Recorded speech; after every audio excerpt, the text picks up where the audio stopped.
Hi எல்லோரும் எப்படி இருக்கீங்க? நம்ம இன்றைக்கி ஒரு சூப்பரான, ரொம்ப ஹெல்த்தியான, ரொம்ப ஈஸியான, நம்ம வீட்டில் உள்ள பொருட்களே வச்சு செய்யக்கூடிய ஒரு ராகி புட்டிங் தான் செய்ய போகிறோம். இது செய்கிறது பார்த்திங்கன்னா ரொம்ப சிம்பிள், ஆனால் டேஸ்ட்டு பார்த்திங்கன்னா ரொம்ப சூப்பராக இருக்கும்.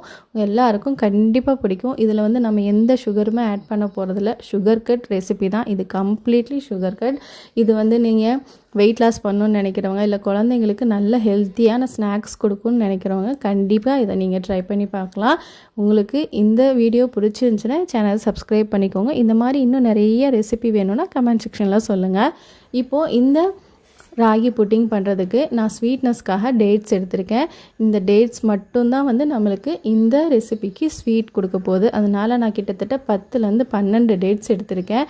இந்த டேட்ஸ் பார்த்திங்கன்னா ஒரு மீடியம் அளவு ஸ்வீட்னஸ் தான் கொடுக்கும். அதாவது ரொம்ப நம்ம சர்க்கரை போட்டு செய்கிற மாதிரி நல்ல இனிப்பு கொடுக்காது. நம்ம ஒரு மைல்டாக ஸ்வீட் சாப்பிடுவாங்கள்ல, அவங்களுக்கு இந்த அளவுக்கு பேரிச்சம்பழம் வந்து நல்லா உங்களுக்கு பர்ஃபெக்டாக இருக்கும். சப்போஸ் உங்களுக்கு நல்ல ஸ்வீட்னஸோடு வேணும் அப்படின்னா இன்னும் ஒரு 4-5 பேரிச்சம்பழம் எக்ஸ்ட்ரா சேர்த்துக்கோங்க. இப்போ பேரிச்சம்பழத்துலேருந்து கொட்டையெல்லாம் எடுத்துகிட்டு வெறும் அந்த சதப்பகுதியை மட்டும் எடுத்து தனியாக வச்சுக்குவோம். இப்போ அதோட நல்லா கொதிக்கிற தண்ணி நம்ம பேரிச்சம்பழம் மூழ்கிற அளவுக்கு சேர்த்துக்குவோம். இப்போ இது ஒரு 5 நிமிஷம் நல்லா ஊறட்டும். அதுக்குள்ளே நான் வந்து இன்னும் டேஸ்ட்டை கொடுக்கறதுக்காக நட்ஸு சேர்த்துறேன். இது வந்து வால்நட் வந்து ஒரு 10 அளவுக்கு எடுத்திருக்கேன். வால்நட் நிறைய போட்டோன்னா ரொம்ப ஒரு துவர்ப்பு வந்துடும். அதனால் வால்நட் கம்மியாக சேர்த்துக்கோங்க. இதுக்கு பதிலாக நீங்கள் முந்திரி, இப்போ இதோட பாதாம் ஒரு 1/4 கப் அளவு சேர்த்துட்டு அதை நல்லா இந்த மாதிரி ஃபஸ்ட்டு கொரன்னு அரைச்சிட்டு அதுக்கப்புறமா நம்ம ஊற வச்சுருந்த பேரிச்சப்பழம் இருக்குல்ல, அதை அந்த தண்ணியோடையே சேர்த்துக்கலாம். நல்லா ஊறினதுக்கப்புறம் இந்த மாதிரி கொஞ்சம் உப்பின மாதிரி வரும். அதுக்கப்புறமா எடுத்து நம்ம தண்ணியோடு சேர்த்து இந்த மாதிரி நல்லா 1-2 அரைச்சா போதும். ரொம்ப நைஸாக அரைக்கணும்னு அவசியம் இல்லை. இந்த மாதிரி கொஞ்சம் திரியாக இருக்கிற மாதிரி அரைச்சி எடுத்து இதை அப்படியே வச்சுட்டு இப்போ அடுப்பை பற்ற வச்சுட்டு அதில் ஒரு கடாய் வச்சுட்டு அதில் 1 டேபிள் ஸ்பூன் அளவுக்கு ஃபஸ்ட்டு நெய் சேர்த்துக்குவோம். நெய்யை சேர்த்ததுக்கப்புறம் நல்லா உருகுனதுக்கப்புறமா நம்ம அரைச்சி வச்சுருக்க பேரிச்சம்பழம் நட்ஸு கலவையை சேர்த்துட்டு மீடியம் ஃப்ளேமில் இது ஒரு நல்ல நெய்லேயே நல்லா வறுத்துக்கோங்க. இந்த நெய் ஃபுல்லாக உள்ளே இழுத்துக்கிற அளவுக்கு கொஞ்சம் நல்லா வதக்கிக்கோங்க. இந்த மாதிரி வதக்கிறப்போ நம்மளுக்கு டேஸ்ட் இன்னும் ரிச்சாக இருக்கும். இப்போது இதுக்கப்புறம் நம்ம அந்த மிக்ஸி ஜாரை கழுவி ஒரு 1/4 கப் அளவு தண்ணி சேர்த்துக்குவோம். தண்ணி சேர்த்துட்டு இதையே மீடியம் ஃப்ளேமில் இன்னொரு 2 நிமிஷம் கொதிக்க விடுவோம். இப்போ இது கொதிச்சுக்கிட்டு இருக்கிறதுக்குள்ளே இன்னொரு பவுலில் ஒரு 1/4 கப் அளவு ராகி மாவு எடுத்துக்குவோம். இந்த மாவு பார்த்திங்கன்னா கிட்டத்தட்ட ஒரு 2லேருந்து 3 டேபிள் ஸ்பூன் அளவுக்கு தான் இருக்கும். அதே கப்பில் ஒரு 2 கப் அளவு தண்ணி சேர்த்துக்குவோம். தண்ணி சேர்த்து நல்லா இதை வந்து ஸ்பூனில் கட்டி இல்லாமல் கரைச்சி எடுத்துக்கோங்க.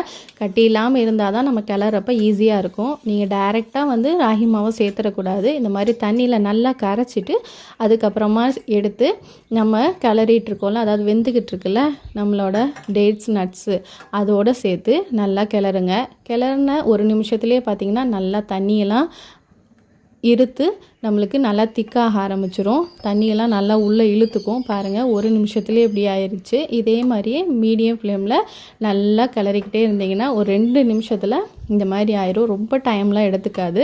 2 நிமிஷத்தில் இந்த மாதிரி ஆனதுக்கப்புறமா இப்போது நம்ம இன்னொரு பவுலில் 1 டேபிள் ஸ்பூன் அளவுக்கு கார்ன்ஃப்ளவர் சேர்த்து அதில் 1/4 கப் அளவு தண்ணி ஊற்றி இதையும் நல்லா கரைச்சிட்டு நம்ம கிளறிக்கிட்டு இருக்கிற மாவோட இதையும் சேர்த்துக்குவோம்.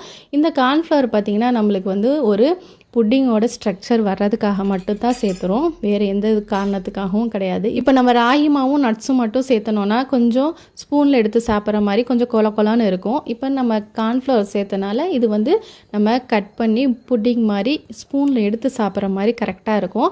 இப்போ கார்ன்ஃப்ளவரையும் வந்து நல்லா உள்ளே மிக்ஸ் பண்ணிக்கோங்க. மீடியம் ஃப்ளேமில் வச்சு எல்லாத்தையும் நல்லா கிளறினீங்கன்னா இந்த மாதிரி லைட்டாக கலர் சேஞ்ச் ஆகி நம்மளோட கார்ன்ஃப்ளவர் மாவு ஒயிட்டாக இருக்கிறதே தெரியாதப்போ மறுபடியும் 1 டேபிள் ஸ்பூன் அளவுக்கு நெய் சேர்த்துட்டு இது எல்லாத்தையும் நல்லா ஒன்றா மிக்ஸ் பண்ணிக்கோங்க. இது எல்லாமே செய்கிறதுக்கு உங்களுக்கு மேக்ஸிமம் பார்த்திங்கன்னா 15 நிமிஷம் தான் ஆகும். இது எல்லாமே மீடியம் ஃப்ளேமில் வச்சு செஞ்சுக்கோங்க, ரொம்ப ஹை ஃப்ளேமில் வைக்க வேணாம். இப்போது இந்த மாதிரி நல்லா எல்லாம் ஒன்றா திரண்டு வந்ததுக்கப்புறமா கொஞ்சம் நம்ம போட்டிருக்க நெய் வந்து வெளியே வர ஆரம்பிக்கும். இதுக்கப்புறமா நான் ஒரு ட்ரேயில் பார்த்திங்கன்னா மாற்றிக்க போகிறேன். இப்போ இந்த ட்ரேயில் ஃபஸ்ட்டே வந்து நான் நெய் தடவிட்டு கீழே கொஞ்சம் டெக்கரேஷனுக்காக பாதாம் கட் பண்ணி போட்டு வச்சுருக்கேன். இப்போ அதில் அப்படியே ஊற்றிட்டு மேலே மட்டும் கொஞ்சம் ஸ்பூனை வச்சு லெவல் பண்ணி விட்டுக்கோங்க. அவ்வளோதான். இப்போ பார்த்தீங்கன்னா உங்களுக்கு கொஞ்சம் பிசு பிசுன்னு இருக்கிற மாதிரி தான் தெரியும். ஆனால் நம்ம மூடி வச்சுட்டு நல்லா ஆறுனதுக்கப்புறம் பார்த்திங்கன்னா கையில் ஒட்டாது. இப்போ பாருங்கள், ஒரு 2 மணி நேரத்துக்கு அப்புறம் திறந்து பார்க்குறேன். இப்போ பாருங்கள், கை வச்சா கூட நம்மளுக்கு ஒட்டாது. நல்லா ஆறிடுச்சு. உள்ளே ஃபுல்லாக நல்லா ஆறுனதுக்கப்புறம் தான் நீங்கள் கட் பண்ணணும். இல்லாட்டி உங்களுக்கு நைஃப்லேயே கொஞ்சம் ஒட்டுற மாதிரி இருக்கும். இப்போ நல்லா ஆறிடுச்சு. இப்போ நான் பிளேட்டில் திருப்பி போட்டு காமிக்கிறேன். சூப்பராக பார்க்கவே நம்மளுக்கு செம்மையாக இருக்கும். கண்டிப்பாக இது செஞ்சு கொடுத்தீங்கன்னா இது ராகியில் தான் செஞ்சதான்னு கண்டுபிடிக்காத அளவுக்கு டேஸ்ட் சூப்பராக இருக்கும். கண்டிப்பாக உங்களுக்கு குழந்தைங்க இனிப்பு சாப்பிடுவாங்க, ஆனால் எங்களுக்கு சர்க்கரையெல்லாம் கொடுக்க விருப்பம் இல்லை அப்படின்னு நினச்சிங்கன்னா கண்டிப்பாக நீங்கள் இதை ட்ரை பண்ணி பார்க்கலாம். செய்கிறது ரொம்ப ரொம்ப சிம்பிள் தான். இப்போ இதை நம்ம பீஸ் போட்டு சர்வ் பண்ண வேண்டியதான். அவ்வளோ அருமையான ரொம்ப ஹெல்த்தியான இந்த ராகி புட்டிங். இதில் நம்ம சுகர் எதுவுமே சேர்த்தல, அதனால் ரொம்ப ஹெல்த்தியாக இருக்கும். இப்போ இதை இந்த மாதிரி நல்லா பீஸ் போட்டுக்கோங்க. கத்தியில் மட்டும் கொஞ்சமாக எண்ணெய் தடவிட்டு பீஸ் போட்டிங்கன்னா கொஞ்சம் ஈஸியாக ஒட்டாமல் வரும். இது பார்க்குறதுக்கு கிட்டத்தட்ட பார்த்திங்கன்னா ஜெல்லி மாதிரியும் இருக்கிறனால குழந்தைங்க ஈஸியாக முழுங்கிறதுக்கும் ஈஸியாக இருக்கும். நம்ம வாயில் போட்டோன்னே பார்த்திங்கன்னா ஒடுக்குன்னு உள்ளே போயிடும். அவ்வளோ ஸ்ட்ரெயினும் இருக்காது. வெட்டும் போதே தெரியுது பாருங்கள் உங்களுக்கு, நல்லா சாஃப்டாக ரொம்ப ஈஸியாக சாப்பிட்ற அளவுக்கு தான் இருக்கும். ரொம்ப ஹெல்த்தியானது. குழந்தைங்க கண்டிப்பாக விரும்பி சாப்பிடுவாங்க. கண்டிப்பாக நீங்கள் சுகர் கட் பண்ணும் அப்படின்னு நினச்சிங்கன்னா இந்த ஸ்வீட்டை ட்ரை பண்ணி பார்க்கலாம். ஏன்னா சுகர் கட் பண்ணிவிட்டு அந்த சுகரோட கிரேவிங்ஸ் பார்த்திங்கன்னா நிறைய பேருக்கு இருக்கும். அந்த மாதிரி இருக்கிறவங்க இந்த மாதிரி ஸ்வீட்டை ட்ரை பண்ணி பாருங்கள். ஆனால் நல்லா ஆறுனதுக்கப்புறம் கட் பண்ணி சாப்பிட்டிங்கன்னா இந்த மாதிரி ஈஸியாக உங்களுக்கு கட் பண்ண வரும். பாருங்கள், நம்மளுக்கு பார்க்குறதுக்கு புட்டிங் மாதிரியே தான் இருக்கும். ஆனால் கண்டிப்பாக இதை சுகர் இல்லாமல் செஞ்சதுன்னு யாருமே நம்ப மாட்டாங்க.